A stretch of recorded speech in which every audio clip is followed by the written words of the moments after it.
Tere! Täna räägin ma iseendast. Kes ma olen, milline ma olen ja mida teised minu kohta ütlevad. Kõigepealt, ma olen sõbralik. Mulle meeldib inimestega rääkida ja naeratada.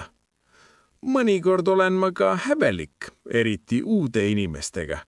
Aga kui ma juba kedagi tunnen, siis olen ma rõõmus ja jutukas. Minu pere ütleb, et ma olen rahulik. Nad ütlevad, et ma ei tülitse palju ja ma ei karju. Ema ütleb, et ma olen tubli ja aitan kodus. Isa ütleb, et ma olen nutikas, sest ma õpin kiiresti. Mu väike õde arvab, et ma olen vahel naljakas, sest ma teen talle nalju.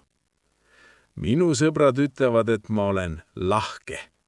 Nad ütlevad, et ma aitan alati, kui keegi vajab abi.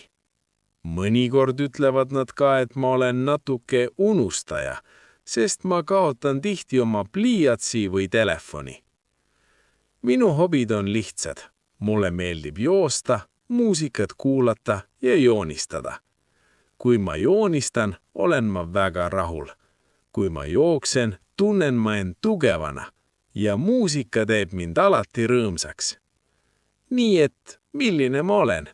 Ma olen sõbralik, rahulik ja natuke häbelik. Ma olen inimene, kes armastab oma pere ja sõpru ja ma püüan iga päev olla natuke parem kui eile. Aitäh kuulamast!